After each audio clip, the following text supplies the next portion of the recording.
Thanks for having me again, I shall say.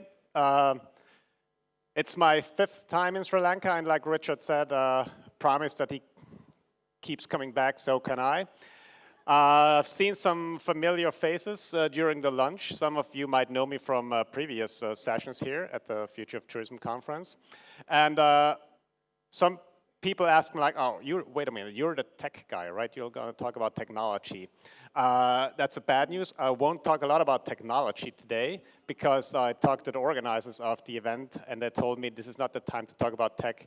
We need to talk about the problems. That's a whole big topic of the conference. And I will do that by showing you, and that's the good news, a method that almost all tech companies in the world and lots of other companies work with. It's called design thinking. Some of you might have already worked with it.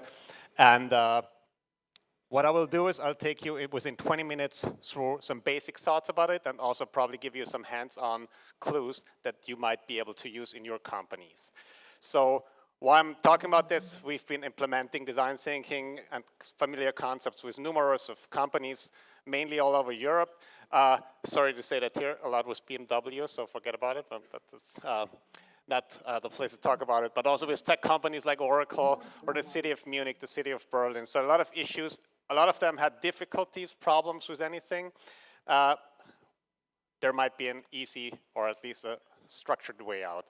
We also have 2 research cooperations going on, one with the Leadership Garage, which is a joint venture between the Stanford University and the University of Lüneburg in Germany, and the Emirates Academy of Hospitality Management, which focuses on implementing design thinking mindsets and processes within the hospitality and service industry. So far to that, and back to the main topic. So we all have the title of the presentation or of today's big topic here on our badges. So it's challenges and growth in the face of crisis. And we've heard during Richard's keynote this morning, he mentioned 3 major topics coming up. He mentioned the security, of course, it's already an ongoing issue. He mentioned environment, that's an ongoing issue, and he mentioned over-tourism. And there's a great book that I've read this summer. It's called The Whale and the End of the World. And in this book, there's a son who is facing a major private crisis, and he talks to his dad, and his dad goes like, well, no matter what crisis you have in life, there's a simple system. Rate the problem on a ratio from 1 to 100, then you know where you are. Is it a 90% or is it a 90 crisis? Is it a 10% crisis? Wherever it is, then you know where you are, and then calm down, take a step back, and then be structured. Be structured and walk through the problem, because it doesn't matter if it's a problem or a crisis, an approach to solve a problem or a crisis could always be similar. So, and that's exactly what design thinking is. It's a method for practical and creative resolution of problems. And this is basically where it starts, because what we're taught in schools and in college and in universities is to think convergently, mainly, right? That's how we work. And design thinking sets in and asks us to be more divergently, a little bit more like this guy here, to think about different opportunities, think outside the box. Actually, that term that everybody is familiar with comes out of design thinking. I didn't know that before I learned a lot about it. So not just look straight forward, but explore all the possibilities that are out there, but always know when to focus and when to flare. So that's one of the main aspects of design thinking. And it's a pretty much hyped concept all over the world. Like I said, all the major tech players that you know use it, from Google downwards, SAP, BMW, Mercedes, and so on. They all have their design thinking units, but it's actually not very new. It's pretty old. You might know this guy here. This is Mr. Brunel from England, and he was a technologist on one side, but he also was a great design thinker, although that terminus didn't exist at his time. He was in the 1900s, and he built famous buildings that you might know. For example, Paddington Station was constructed by him, planned by him, constructed by his company. But he also came up with this. This is the Great Western Railway in the UK, and was the first railway that connected London to the west of England in a fast way. And he had this vision in his mind, and to realize that vision, he had to do a couple of things that have never been done before. He had to build tunnels that have never been done before. He had to build bridges that have never been built before, at least in that dimension. But the point is not this. It's that was his technical side. But the design part of it was that he wanted to create a seamless experience for the passengers. He wanted people to be able to float across the countryside. And that's the interesting part of it. So he took the perspective of the customer and not the perspective of the rail company. And that's the first learning that I can share with you. Design thinking is always human-centered. It always puts you into the shoes of the consumer, of the user, and not of the producer or offerer of services or whatever. And he took this even further. So this was the first experiment he did. Then he took it further and came up with this. This is the Great Western Steamliner, because he thought, you have to imagine this was 1900. So if you think about a seamless connection from London to New York now with all the hassles that we know, some of you will go probably like, oh my God. But he thought about a seamless travel that should not end in England, but should be possible from England to New York. So he came up with the Great Western Steamliner, and so on and so on. So this is basically design thinking long before it existed. Always puts himself into the position of the consumer. And bringing it to closer to now, this is David Kelly, one of the, or probably the most famous person in design thinking. He's founder of IDEO, world famous design company. And he's a Stanford graduate, and he actually was doing a lot of design for Fortune 500 companies. He's a designer, that's his background. But then he came up with the idea that what they did with companies was much more transformational. They didn't design products for them, they helped them to think differently. And that's basically how design went to design thinking, from individuals to teams, from products to experiences, remember, like Mr. Burnell did, and to all this tech, biz, human cloud that actually design thinking is all about. So again, if you ask what is design thinking, an easy way to answer is it's a way of using a designer's toolkit to find ideas and solve problems. It's not rocket science, it's very structured, but it needs a lot of effort to go through.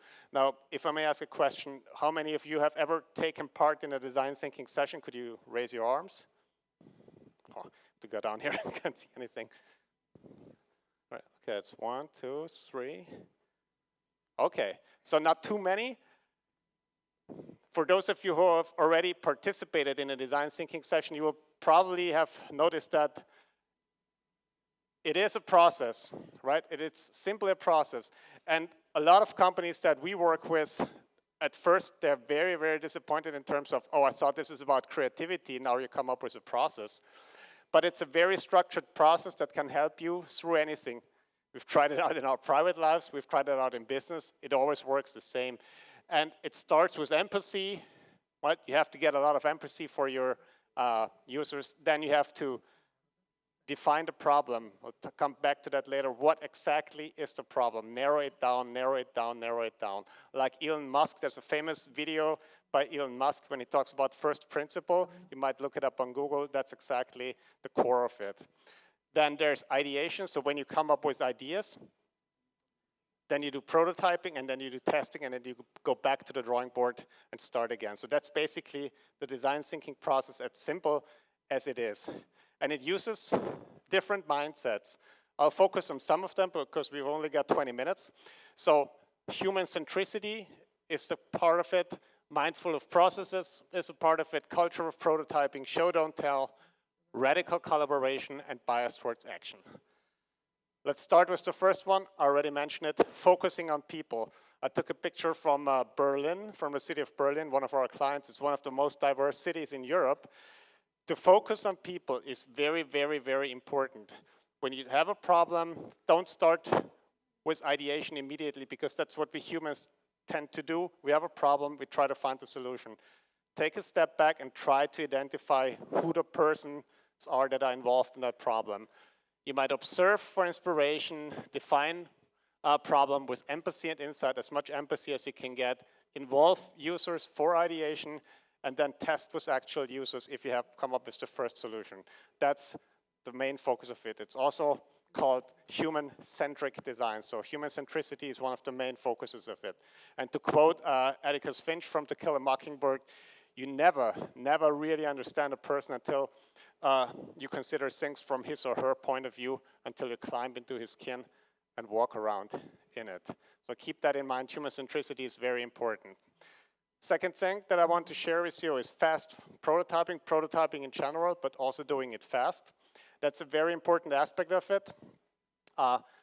If you come up with solutions, ideas for anything, you might come up, build a prototype, show it around, ask users or ask people that are around you, what do you think of it? Go back again, do express testing. To be fast in this is very important to come up with solutions. The times are changing so fast, you can't come up with slow solutions. You have to come up with fast solutions. And building things, building it, helps you a lot. Like in this picture, people might have laughed at that guy in the 80s, but actually what he did was prototyping of a Sodacom invention called the smartphone, right? Mobile communication, those were the first steps. There's another important aspect, and it's called show, don't tell, right? So for show, don't tell, it says a lot about us humans, because once we have an idea for a problem solution, very often we might tell it to somebody else, but that's not enough, right? You need to build the idea and come up with a good way to present it. Be visual, do good storytelling. But to show you how hard it is, we decided to do a little experiment with you. So you might have noticed when you came back that you find on your tables some little sticky notes. At least each of you should have one or two of them. And I want you to do an experiment now with me. Don't worry, it only lasts 1 minute because we don't have so much time. So the experiment is as follows. Please grab those sticky notes and grab a pen. Can you do that? All good? So the exercise is very simple. Take a good look around. People sitting at your table are next to you. And just draw an image of them. You got 1 minute. Okay?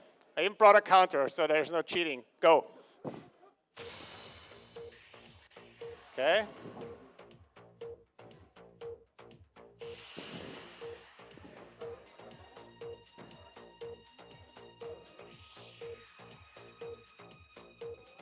Okay, just heard the first sorry.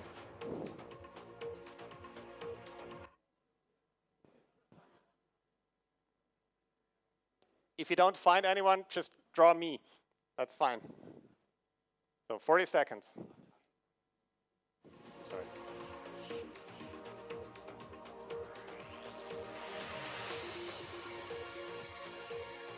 So about 20 seconds.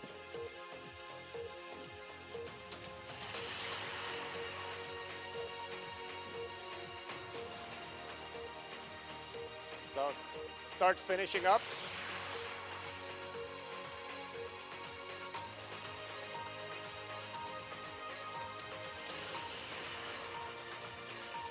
Okay. Now, would you be so kind and show around those masterpieces on the count of 3? That's it. 1, 2, 3. Just hold them up. Lovely. Lots of laughter here. Yeah. Oh, wow. Very good. Very good. Be sure to collect them. Probably we can do an exhibition later on. That's good. So every time, thanks a lot for participating. So every time we do this exercise, it's the same. You hear a few sorries, you hear a lot of laughter, and you saw it immediately, right? Nobody goes like this. Everyone goes like this, right? Like a poker player. And the problem behind it is very simple. We're just taught to be fearful. We fear the judgment of our peers, and that makes us very conservative in our thinking. So if you do this exercise with school children, talked a lot about the Chinese today, so I took this picture. If any one of you have kids, or kids probably at the age of 5 or below that, just go like this, right? They happily show their masterpieces. And for creative work, that's of course a killer, right? If we fear the judgment of our peers, it's very hard for us. So this does not only work with kids, this also works with grown-ups. We, for example, we work with Bayer in Germany. You can imagine that they have a lot of problems when taking over Monsanto. They had the problem that nobody wanted to work for them, right? We did campus challenges with them, and they told me, or they told us, well, people don't go to the assessment centers. They say like, fuck you, Bayer, yeah, we don't work for you. So we had to come up with a lot of ideas to show that there's not so many ugly faces behind the scenes. So we come up with a campus challenge where we gave, in the assessment centers, we gave people their way to express themselves, come up with creative solutions, no PowerPoint karaoke, and it worked out really, really well. It, of course, didn't solve the Bayer-Monsanto crisis, but it's a little step ahead to come out of that crisis and make yourself more attractive. So keep that in mind. Show, don't tell is a very, very good way of pushing things in terms of creativity. Radical collaboration is also very interesting. You already mentioned 2 examples today. Example number 1 was that after the crisis, the Honorable Prime Minister said that after the crisis, immediately the industry players got together with the private sector, which would have taken much longer before. Then you mentioned the Love Sri Lanka movement. So those players probably wouldn't have got together without the crisis, or it would have taken longer. Continue that spirit. Radical collaboration, co-innovation, co-creation, that's the whole thing. Observe in pairs, synthesize in teams, invite outsiders to brainstorm, test with users. I did a lot of work with Coca-Cola internationally, and they told me that for them it hurt to acknowledge that they're not the smartest person in the room, but they said if we really want to push limits, we got to invite outsiders to help us to overcome certain hurdles. How do we create situations where that can happen?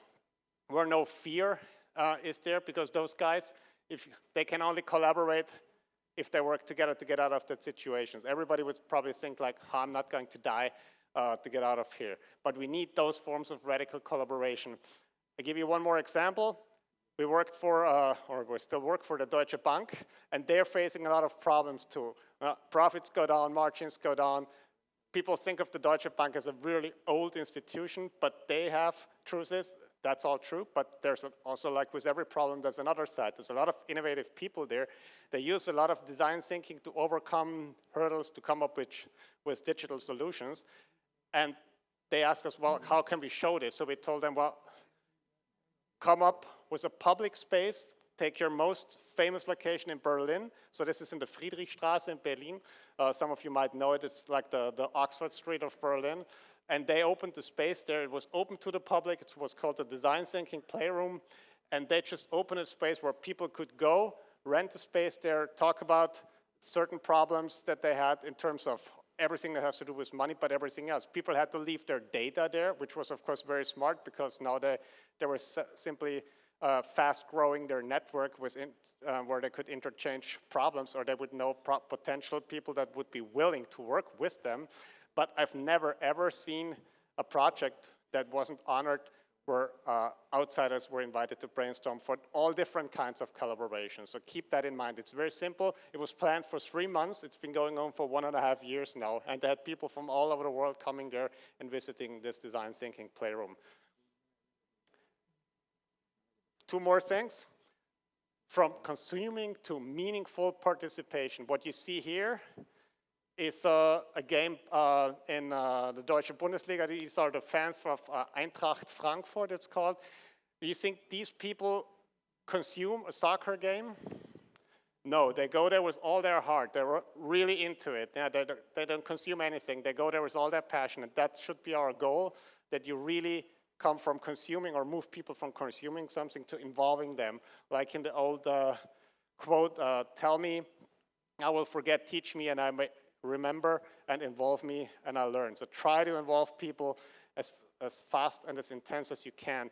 Paul Saffo, famous futurist from Silicon Valley and also head of the Singularity University, he came up with the idea that 19th century industrial economy, 20th century consumer economy, 21st century creator economy, not creative economy, creator economy. So all of us will create or be active in some creative part in a form somehow.